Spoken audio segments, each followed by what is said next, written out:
And we are halfway live. Welcome in, ladies and gentlemen. I'm one of your co-hosts, Blake Ruffino. Alongside me is my counterpart and co-host, Joe DeLeone.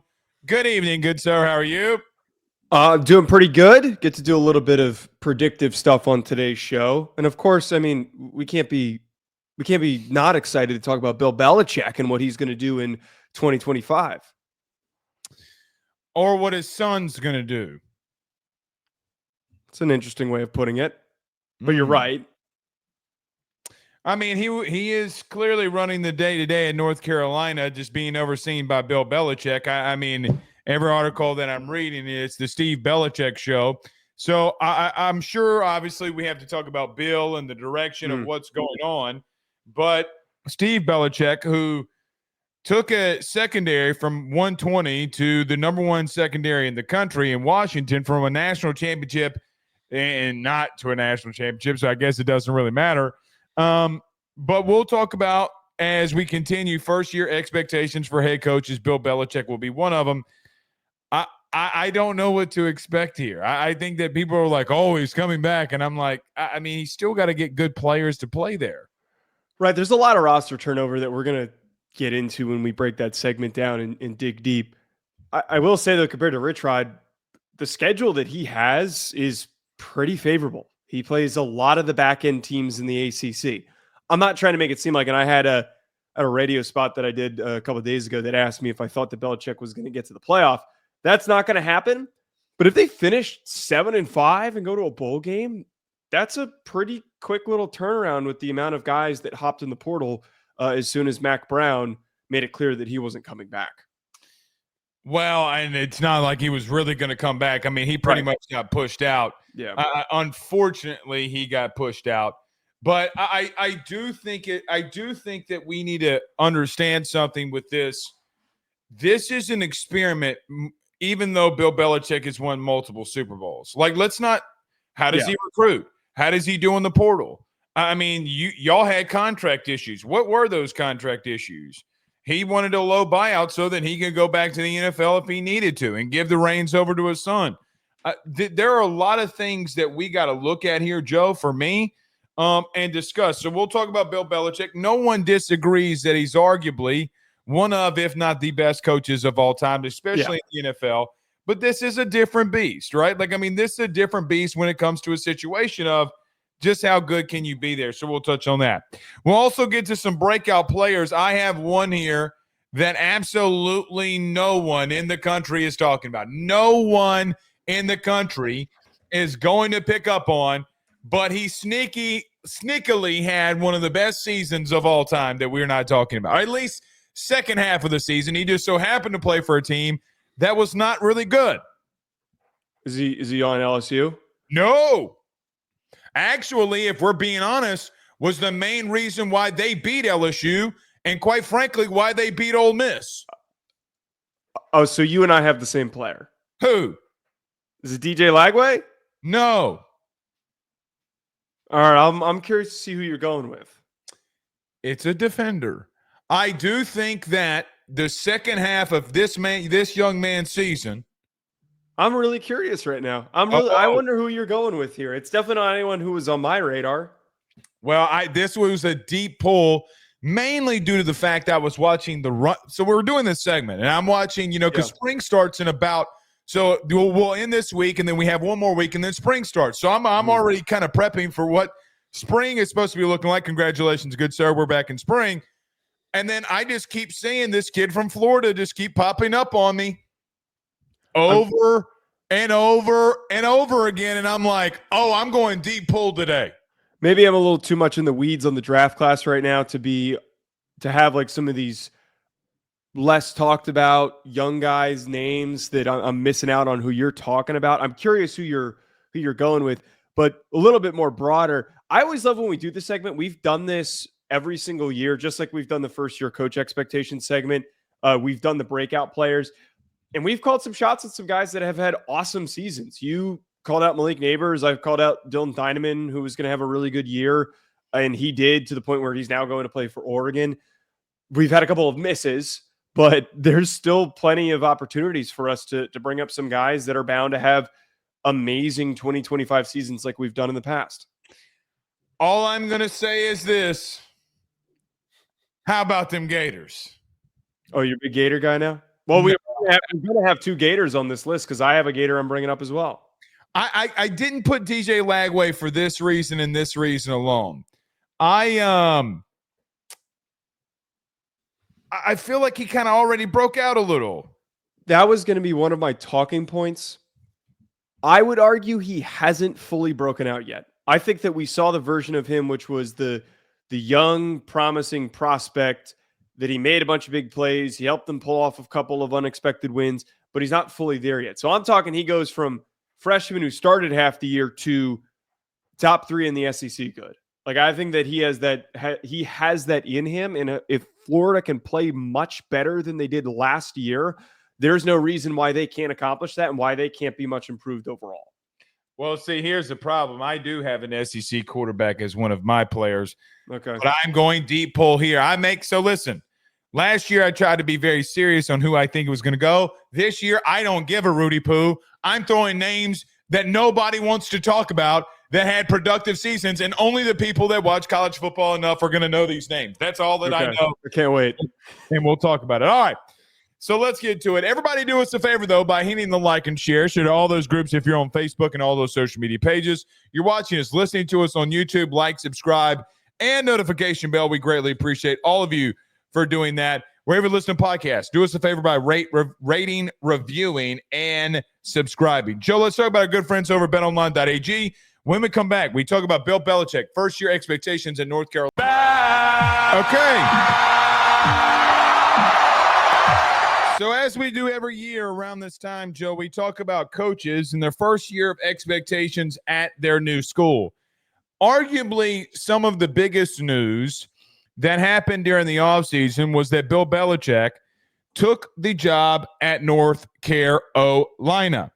I think it's interesting here, Joe, because you have arguably the one of, if not the best head coaches in NFL's history, him and Tom Brady and the dynasties that they went on. I don't want to really rehash what happened in New England. Everybody pretty much knows.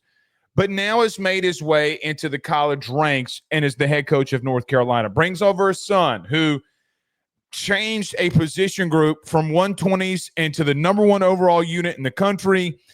Joe, what is the realistic expectations for Bill Belichick going into year 1 at North Carolina? Well, one, and you said this in the open, the expectations for this should be low. He has never coached in the college game. No, but you hinted at this, and the way that you opened this up, Blake, was by saying he's never done this before. He's never coached the college game. He has been a pro coach the entire time of his coaching career. His father originally was a college coach, and that was how he got himself into the game and how he fell in love with the sport. Him not being a part of college football is going to be a learning curve. As much as I have hyped up this hire, and as much as I have said that Bill Belichick is going to understand how to professionalize North Carolina's roster and their entire system to move towards this revenue-sharing future of the sport, there's still going to be growing pains. This is going to be a process. There's plenty for us to talk about for expectations for Max Johnson and all the guys that they're losing, some of the underrated names that they brought in, which I'm sure that we're going to get to, and their schedule, which games can they really win. But one of the two focuses that I have, Blake, are the ones that you've already addressed here that I want to elaborate on. Is one, how does he transfer his knowledge to the college game? And secondly, how much is Steve Belichick impacting the decision-making? How much is he impacting the day-to-day? You pointed out that it sounds like he has a big role in this. It's very smart on if those, that sourcing's coming out, that they're already trying to push this narrative of if they start to be successful and their defense is really good, that we're already hearing Steve Belichick had a big impact on why they were doing so well. It doesn't matter if they get fired, right? Because, Steve's going to be fired right alongside his dad. But if everything starts going hunky-dory and Steve Belichick is the main reason, it doesn't matter. He's the next in line here. So it's right. The succession plan is perfect if we already start creating the propaganda now. Exactly. Right. Exactly. My final point with that, though, before you jump in here. I think that at the very least, we can expect a really good defense. The Washington defense lost so many players when he took over, and they were a top unit in the country. Their secondary was one of the best in the country. That to me is an enormous green flag for this spot. Okay. I don't think anybody in their right mind, North Carolina fans and media included, truly know what they have on the field, because they don't. You're replacing one of the better backs in the ACC from a year ago. I don't know what you're going to do at your receiver core. I don't know what you're going to do at tight end other than Jake Johnson. Maybe that's where you go. I don't know how you're going to be on your offense and defensive lines. I don't really know how you're going to be in your front seven defensively. There are pieces. I'm not saying that there's not pieces. You have a lot that you got to figure out. A lot. So I know that we're talking about this on February the 19th. I think it's unfair to label down where we think that they can be, because I have absolutely no clue. You know what this feels like to me? It really does feel like Washington to me a year ago, especially defensively. So you talked about Belichick. It feels a lot of the same. I love Max Johnson. I think he's serviceable. I think he's not going to lose you football games. He's also not going to win you football games either, but he's also going to I hate to say it like this. He is the ultimate game college football manager. That is what you look like as a college football game manager, not like Stetson Bennett or whoever people want to throw out. That's what it looks like. By the way, just throwing this out there, when he actually had some pieces around him, he did have 30 touchdowns as a starter in the SEC at LSU. He had 15 touchdowns and 5 starts, I think it was, at A&M.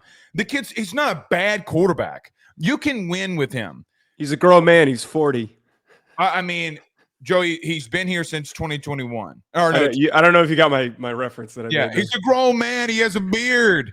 No. That was a reference to oh my God, Jesus, what's the name of the freaking the Oklahoma State coach? Why am I? Oh, you're talking about Gundy when at the press conference when he said, "I'm a grown man. I'm 40."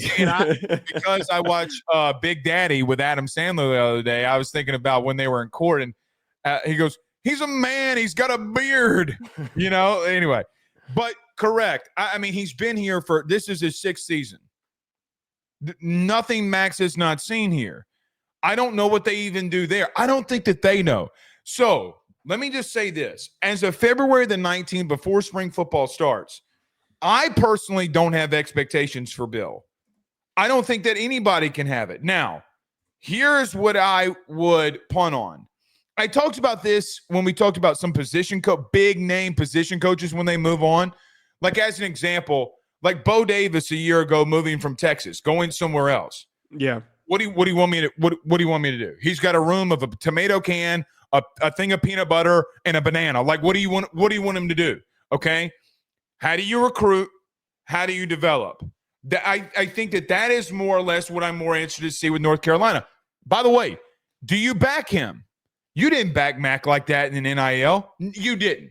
Y'all have a proud, rich history and fan base to go out there and spend money in football. Here's the truth. Basketball is not going to make you the money that football will. Sorry, North Carolina fans. It's a dying sport when it comes to actually what's making you money. Sorry, it's the truth. You got to go all in here. You got to give it time. Joe, I think that for what it's worth, though, I need to mention this. I don't think Bill's going to run out of energy. He's just a football guy, right? Like, I mean, he's not like Mac. He's not going to just run out of energy. You fire one 70-year-old coach to go get another. I do think Steve is going to run the day-to-day here. There's a lot that's got to go into this. But here's the problem that I keep getting to when I talk about Belichick. They're in the ACC. I saw a G5 program in SMU, a G5 program, go in the ACC and literally get to the conference championship game. Everything's wide open to me because I don't think they have more talent than a G5 program. They do. You can't. And with Bill and the way that they'll develop, I think they can be serviceable. It's wide open to me. Now, we can make the argument about Miami and Florida State and Clemson. That's fine. Let's have those arguments. Joe, a G5 program winning the ACC and won. That is insane to me. Well, and the big reason why, they didn't win the ACC. They lost in the conference championship game, but they had the best regular season record. Were one of the best games in the ACC.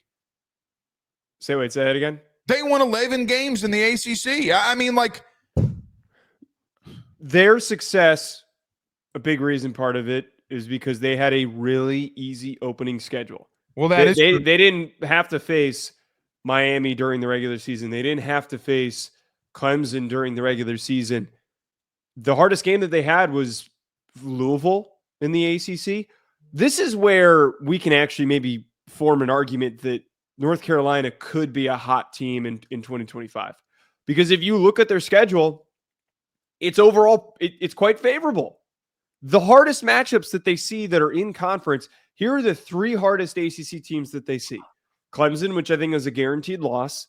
Syracuse, which you gonna put a guarantee with Dabo? Yes, I am. In February, feel very good about that Clemson team. I know that plenty of things can change. My perspective and my takes could change on that, but they're better than this UNC team.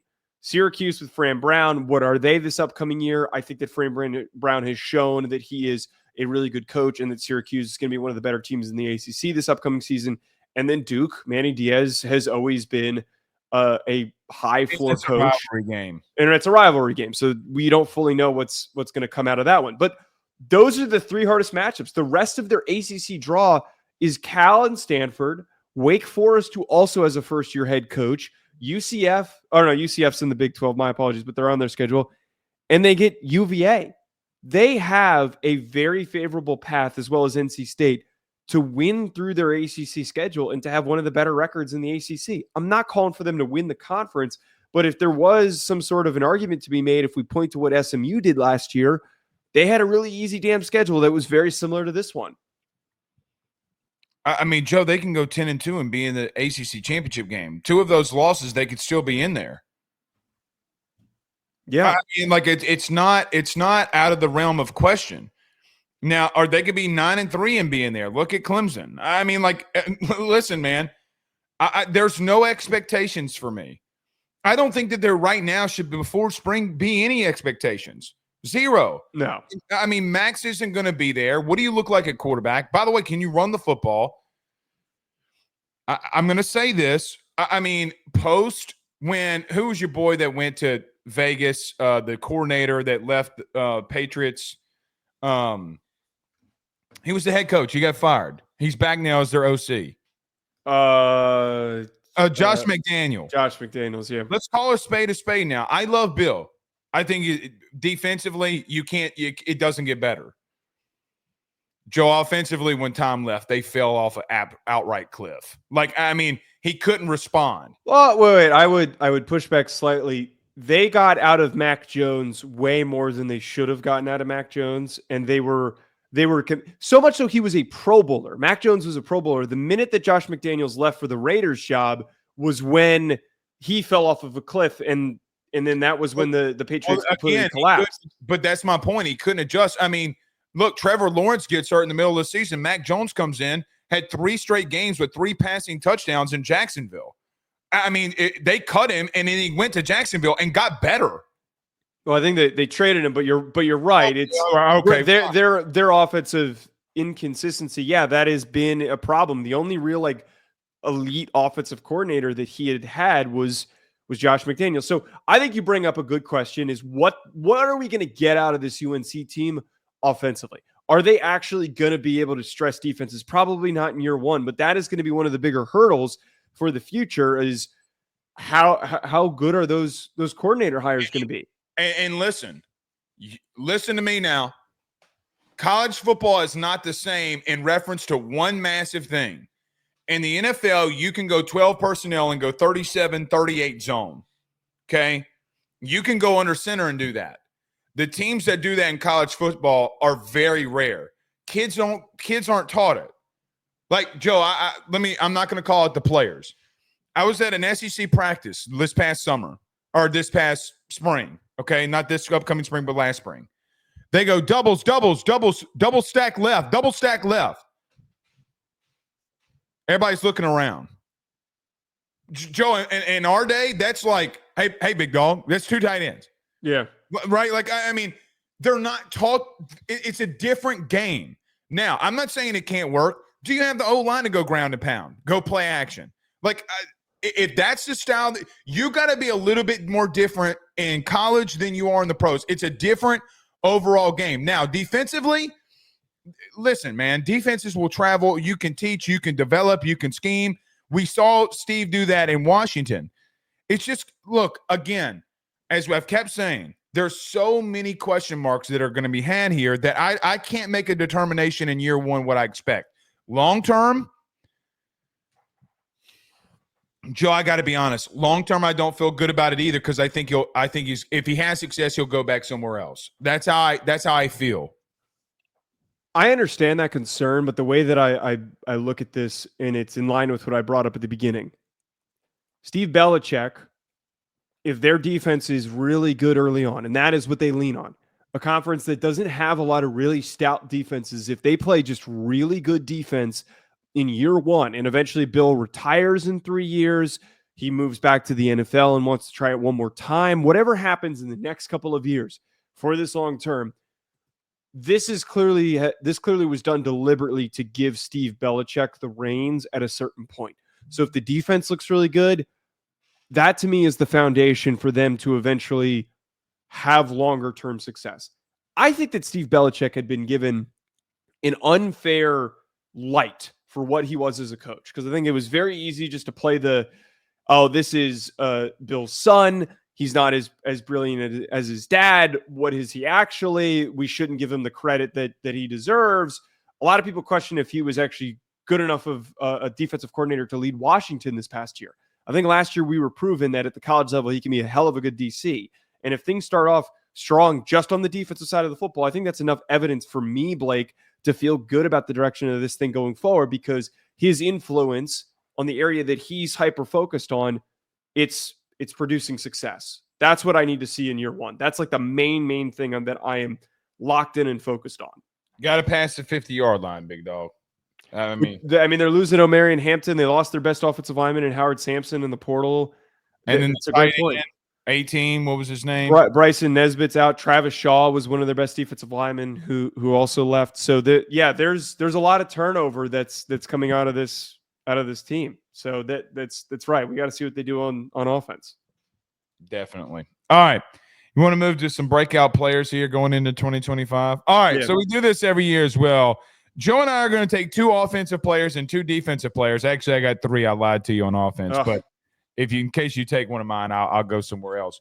But we'll go 2 on offense, so 4 total, and then 4, but between the a total of all of us, but 4 on defense. Some of these I'm going to pull it out, but breakout players going into 2025. You already talked about one of yours, that being DJ Lagway. Let's start there. I think that the argument just quickly that needs to be made with DJ Lagway. He started as I said this at the beginning of the show. He started at the end of the season. Graham Mertz went down with the injury. It was a little bit of a feeling out period. He had some unreal throws that he uncorked against Samford, and then he had some bad decisions. He got banged up. What'd you say? I mean, he made one against Georgia that everybody the internet broke. Right. He had some really high highs and some really, really low lows. I don't think he's broken out yet. And when I say that I think that DJ Lagway breaks out in his sophomore season in 2025, I am saying that I think that this guy is going to be a top 3 quarterback in the SEC. I think he's going to be a top 10 quarterback in the country. He has unreal arm talent. He has shown natural decision-making that just needs to improve, that he needs more reps. I think that this one-off season is going to be enough for him to take that step forward, being a part of the program, being around the guys, helping build chemistry with his receivers and his offense. DJ Lagway has the goods to be one of the best players in college football and then to go on to be a top draft pick. I feel like that this year is going to be the year for him. And the one last piece, the advantage that he has, Blake, over a guy like Nico, who we had high hopes for and didn't really live up to it. Nico didn't start until the bowl game. DJ had a lot of bullets that he got to see that were able to get some negative things out of his system. So I think that's a big difference that needs to be pointed out. I just don't know if the number one overall player in the country could be breakout for me when you're in the recruiting process. I get what you're saying. I understand what you're saying though. So let's get there. I couldn't get myself there to be like, hey, a guy that led Florida to not having a losing record is going to be breakout. I think him leading them not having a losing record was more of a breakout more than any statistical thing that we can point out. I think that. So the reason I didn't put him in there was because, listen, the stats didn't care. He led them to wins and led them to a bowl game win, which then ultimately, Joe, we were number one during the season talking about Billy needed to be fired. And then number two, we were talking about that they were going to have a losing season. He led them out of that. So that's where mentally I was. In reference to him, let's talk about Florida. I've been a little bullish on Florida a little bit here because I think that they can do some positive things. At receiver, they got a lot of pieces. They got Trey Wilson returning. You get Dallas to come in. Can the young freshman break out? You have a really good running back rotation. You got some good offensive line depth, and then you have the quarterback on top of that. My worry, Joe, is not DJ Lagway. My worry is that when he wasn't making plays and putting things on a dime, guys around him in moments didn't step up. That was the biggest thing for me. You had some drops in critical moments. Can everything else around DJ Lagway be better? Billy is, I don't want to say stubborn, but Billy is in his own way when it comes to play calling. Sometimes, like, Joe, I think about the Tennessee game as an example, right? Like, you go into overtime with Tennessee. Like, you should have won that football game. Can DJ lead you to winning that game is very possible. I'm with you. Every athletic ability and athletic trait is there. I think he's a pure passer better than Nico was. He's not as mobile, but it didn't matter. The throws that he makes are ridiculous, but more than his big arm. What was crazy to me was in crunch time third downs when he made right throws, how accurate he could be.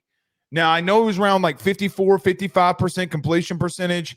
There were some times where he looked really bad on third downs, but look at him down the stretch, man, against LSU, a ranked team, Ole Miss, a ranked team.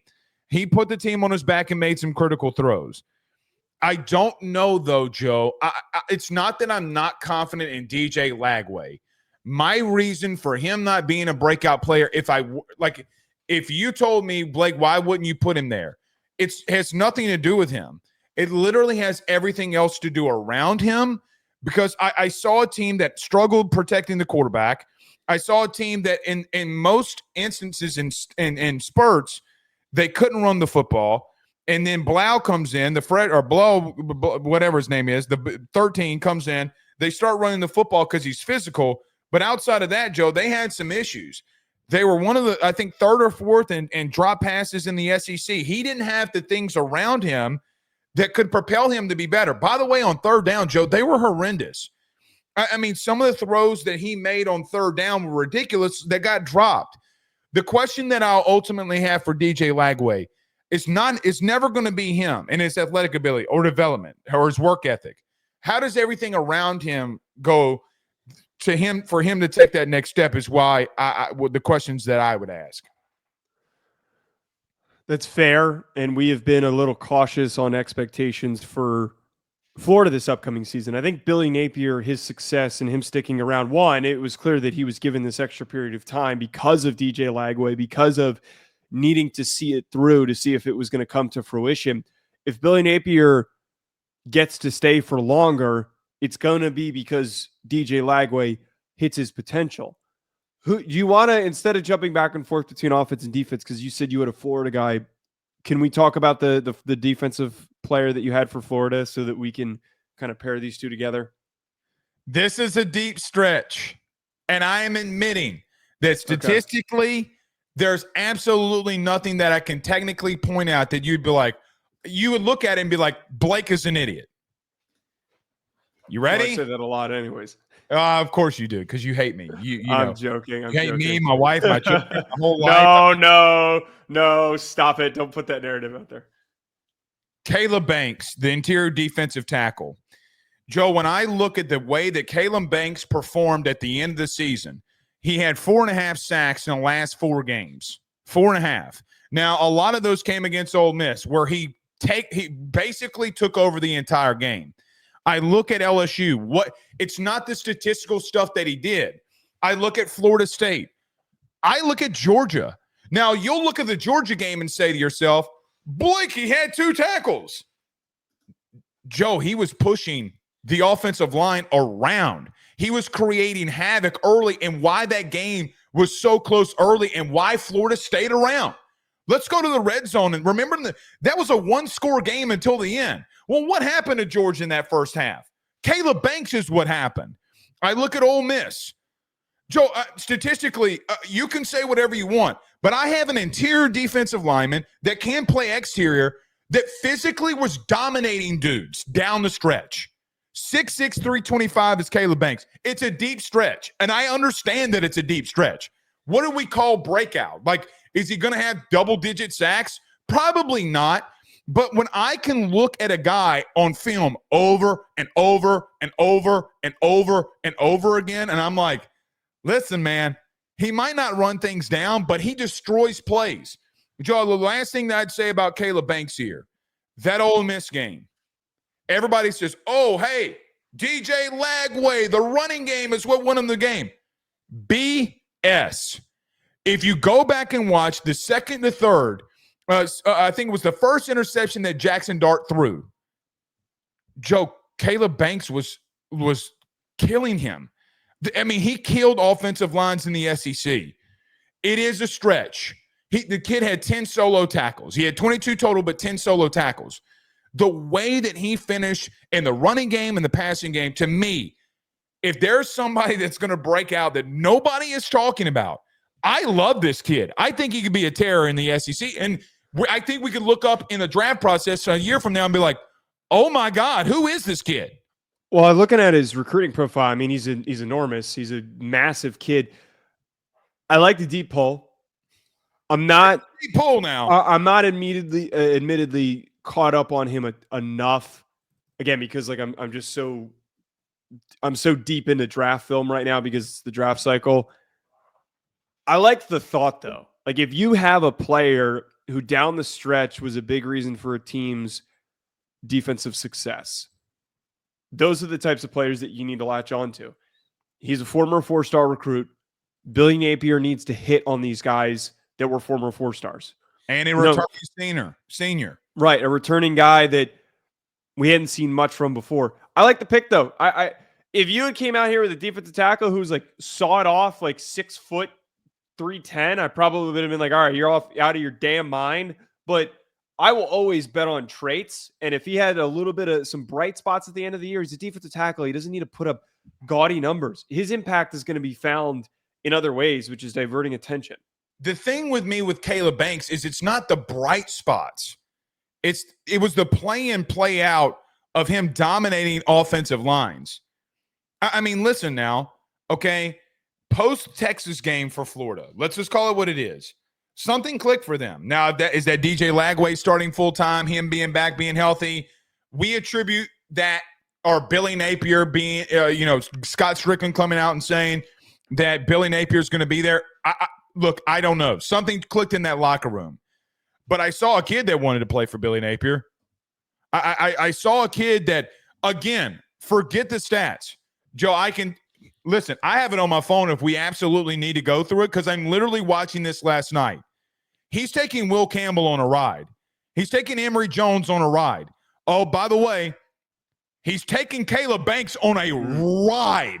And I'm talking about, like, Joe, physically dominating guys that we're talking about in this year's draft that are going to be at the tops of the draft, right? Like Caleb Banks, Will Campbell, Emory Jones, whoever it is, taking them and putting them in lawn chairs. He did it against Ole Miss. Again, when you have that presence in the middle and a guy that, like, listen, it's not a talking point. Nobody's going to talk about him. Nobody's going to bring him up. 88 for Florida, dominated human beings. And for me, this is the thing that I think is going to be unnoticed for Florida too. I ain't seen that since Urban. I have not seen a guy in the interior that was that nasty in the running game that I'm like, oh shit, that's Florida. Like in 2007, 2008, the 2010s. Oh shit, a dude 6'6", 325 pounds. I've seen Florida look like that before now. I'm telling you, you're going to put this kid's film on and you're going to be like, that damn Blake, I hate that he's right. But I'm telling you, listen to me. I promise you on everything that is merciful and pure, this kid has the potential to be special.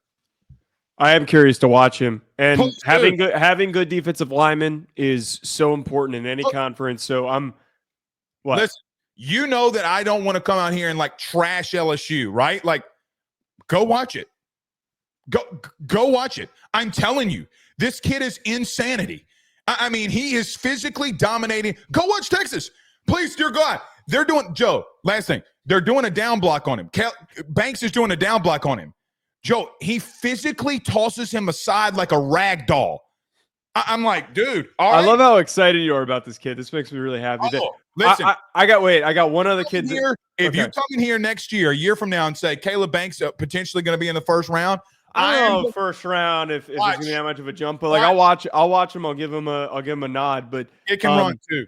I got a kid though that I know it's gonna get you juiced up as well. I'm gonna go with my first defensive guy. Okay, who it is? A player that you have brought up before, and you watched him. No. You watched him in the playoff. No, he already broke out. You watched him in the playoff, and you said to me like, "Man, that kid can run." And you told me you texted somebody in the league or something about him, and they were agreeing with you. I'm talking about Sammy Brown, the linebacker from Clemson. So this is what I love about him. I was reading a little bit about him. I like this one. He didn't start this definition of a breakout. He didn't start the year, but because he was doing so well, they found ways to get him onto the field. His stat line, I didn't realize was as good as it was.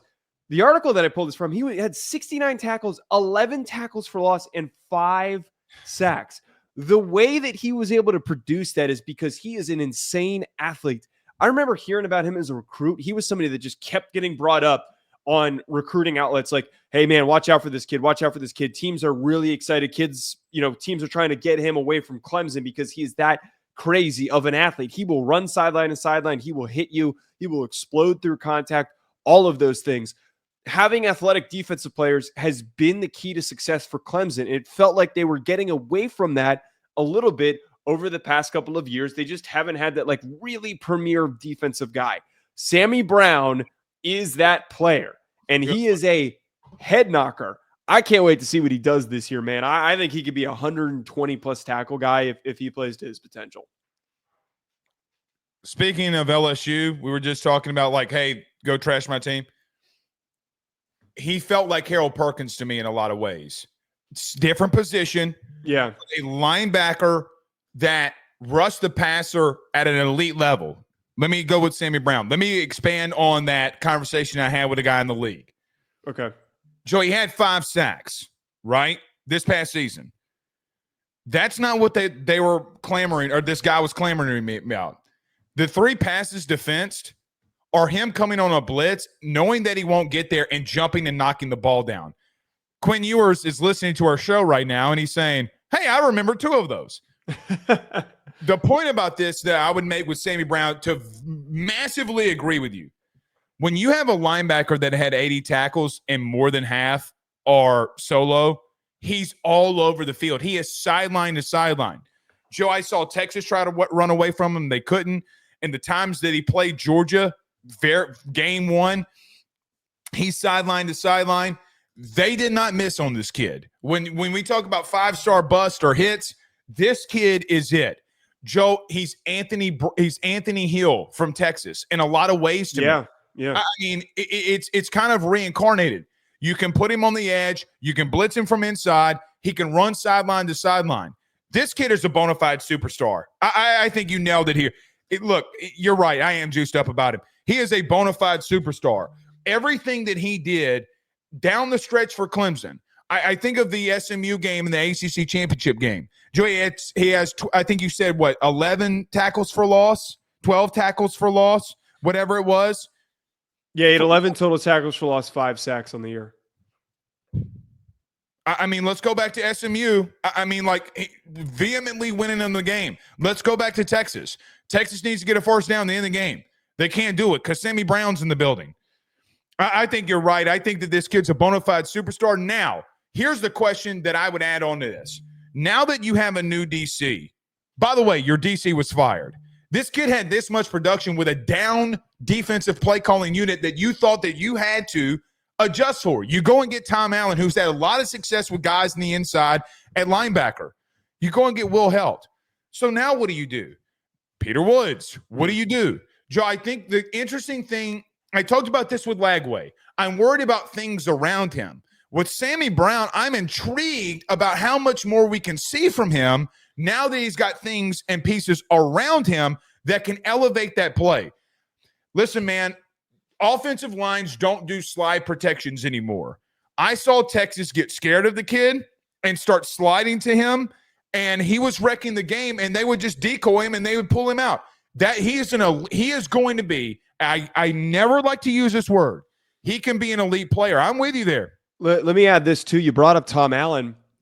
This isn't like a one-to-one projection because I don't think Sammy Brown moves to edge rusher, but Abdul Carter was playing middle linebacker. Tom Allen comes in.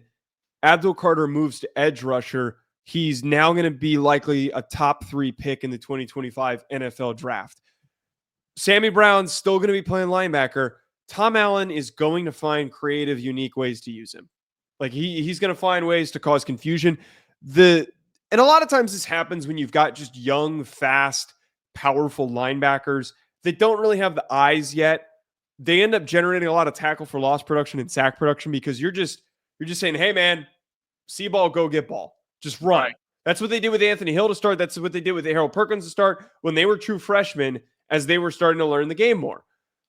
I think that having that in his game where he knows how to blitz already and allowing him to eventually, get better and better as sit behind your defensive line, read your cues, see where the ball's flowing. That's where the production ramps up more. But the early sample size of stats that he's had has been awesome. Who's your first offensive player that you had? Let's go back to a quarterback in the SEC. You had DJ Lagway. You ready for mine? Okay. Austin Simmons, Ole Miss. I like that. I got one sentence and one sentence only. You ready?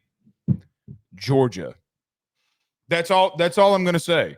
I don't think I have to come in here and justify anything else more. Now, okay, let's get to reality here. The kid's going to have more than a drive against Georgia and a team that didn't prepare for him. I remember people on Twitter were like, maybe y'all should bench Jackson Dart's ass for this kid because he's going to, Anyway, Joe, I saw a kid that, reclassified, okay? That does worry me because reclassifies don't really work like that. Perfect ACT score. Wants to be like some biologist. Dude is the smartest kid on the team. Like, dude, the reason he was able to reclassify is because he was one of the smartest kids on the team. Go look it up. It's a deep pull. That's an insanely deep pull. Well, okay. Well, no, I'm not. I'm just saying that, I had no idea that was the only reason I knew that is because he might play baseball. I was going to say, wasn't he also a really good baseball player too? He may play baseball. Okay. This is a deep pull for me because I don't normally like two-sport athletes, okay? But when you this smart and you can handle the workload, I might make an exception. Joe, Lane always has good quarterback play. There was a reason that he stuck with him, and he didn't go in the portal, didn't look for anybody, didn't care to have anybody. The lefty at Ole Miss should scare everybody in the country. Screw the conferences. I think this kid is uberly talented. The way that they play offense fits the style of what he wants to do. He's smart. He's calculated. And I'm just going to take Kirby Smart's word for it when he says, that's one of the best freshman quarterbacks I've ever seen in my life. He said that in the postgame. He goes, from that point on, when he led down on the scoring drive, he's like, I've never seen a kid come in there and make that quick of decisions as a freshman. Never seen it. Now let's think of the quarterbacks at freshmen that have come in and played. Oh, by the way, he had one. He got to a national title with one, and Jake from State From, okay? I like this kid, man. I think this kid can flat out play. I try to be a little careful when we've got a guy that like the only sample size we're really going off of Is a drive.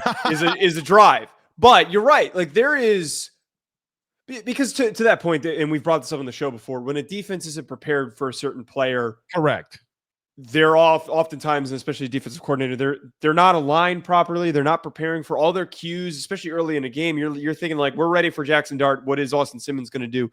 You're not expecting it, but this is a big, tall, quality athlete. That sample size against a really good defense, it's super promising. I almost thought they should have just kept him in the game because he was playing so well that if Jackson Dart's a little bit banged up, do you really need to risk him getting more banged up? But Jackson Dart ended up being fine and he ended up finishing the game well. But I like this pull. We have seen enough consistent quarterback success from Lane Kiffin. And when was the last time that Lane Kiffin didn't have a good quarterback? Minus like maybe when he was at FAU. But he has influenced and worked with some really good quarterbacks that have been really good players in the SEC. I like this pull. I mean, this one should be everybody's first when we're talking about guys that didn't really play who end up being in the conversation as a top 5 quarterback in the SEC. Austin Simmons should lead the discussion because of the play caller, because of the potential weapons, and because of Ole Miss trying to take that next step. And listen, last year they screwed up in the portal. Can I tell you how? They had the number 1 defense in the country. Yeah. When it came to run defense and getting after the quarterback.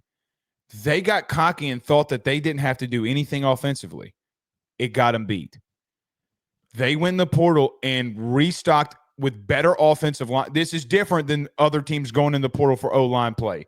They didn't get backups. They got starters. They may be better there. And the kid is uberly athletic. Joe, you're talking about a kid in baseball as an example that's throwing 93, 94 from the left side. The arm strength is ridiculous. So, listen, you're right. I don't like that. I don't have more than a drive necessarily to go off of. Right. But everything else around him, head coach, play style, and schedule to start off the season, feel very favorable to him. I'm going to go Austin Simmons. All right, who's your last or your first or last defensive player here? Well, okay, I'll give my last. I got one more offensive guy, but I'll give here. I'll give my defensive player though because I really want to bring him up. And you can agree with me here. I never bring up Notre Dame guys on these lists because I don't want to come Here off comes as it. No. Oh, I mean, this is any Notre Dame fan knows who I'm about to name. Bryce Young, not the quarterback for the Carolina Panthers. Bryant Young's son, former Hall of Famer, former Notre Dame defensive tackle, San Francisco 49er. Notre Dame was really banged up at edge at the very end of the season. They lost so many guys. This guy was a former 5-star, was one of the highest rated edge prospects in his class, a type of recruit that Notre Dame hadn't been getting in a while. Like they lost out on Keon Keeley that they thought they were going to have guaranteed to have. Bryce Young has already outperformed what we would have thought that we would have gotten from Keon Keeley. 3 tackles for loss and 1.5 sacks isn't exactly a sexy number. But when we watched this kid during the playoff run, he made some explosive plays. He made some like fly off the line, outwork a veteran offensive lineman, and get to a ball carrier. I think that as he fills out his frame and he starts to get bigger and he starts to be a part of this Notre Dame strength and conditioning program that's always been great for defensive linemen, that he's going to go from this top recruit to eventually one of the better defensive linemen in the country. He has the goods. Notre Dame hasn't had a defensive lineman like this since Stephon Tuitt or Isaiah Foskey. This is that opportunity to have a guy that's even better than both those. I got to admit, listen, I don't know enough about him, so I'm going to take your word for him. Here's what I worry about guys defensively. So we've talked about Sammy Brown. Yeah. And some of these guys that show flashes. Are you showing me a flash for and this has nothing to do with Notre Dame, even though I'm going to get hammered by Notre Dame fans. This is a general overall thing that we literally just mentioned about other players. We literally just mentioned about Austin Simmons. So we're not making any crazy comparison or analysis here. All right, can you show me a flash for a play? Can you play every down? I think that's a simple question that's got to be asked, right? Like, okay, you come into the game versus Ohio State, you have a tackle, you have some explosivity to you. Are you rotating in and out of there? Me and you talked about off camera, and we'll bring it up here. The guy that was at edge for Notre Dame that I'm not going to point out names. I'm not going to call out players, but you know who I'm talking about. Maybe you'll say it. I don't care. They had some issues. Okay. Yes. I mean, listen, I'm not trying to be rude. There was just issues there because they were banged up. This is the type of guy who not only fixes the issue but takes them to another level. The question that I would have in is this. I'm serious. I'm just asking the question. When you're getting that bad of play at the edge during the playoff, the kid's already going through an entire year of football. What is your hesitation of not putting him out there snap in, snap out? He's a true freshman. Very few defensive linemen are ready to go as true freshmen. So that would be my immediate response. But with as bad as play as that you were getting at edge from 40. No, but that was the whole point, is that he was starting to, towards the end of the year, he was starting to get more and more opportunities, and he was starting to make more and more plays. He was playing opposite of Tui Alamaka, number 44 that you're referencing. That was all they had left at edge. That was all that they could turn to. Did he start in the national championship game? I forget if he started, but he played. He played a lot during the playoffs. I remember him playing. I remember, there being situations where I knew you were tweeting about it. Like, here he comes. Like, let's see what happens here. Again, it's a generalized question. Are you going to? I don't think there's a concern to answer it. Okay, I don't think it means anything. And again, in these comments, I'm going to get absolutely ridiculed. I'm literally just asking a question that we've asked about all these other players here. Fair. That's fair.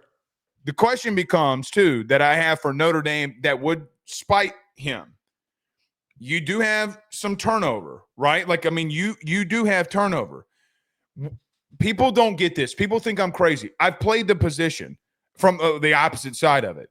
When a team is not as good in the interior, it always helps our tackles. Always. People think it would help our guards more than our tackles. It doesn't.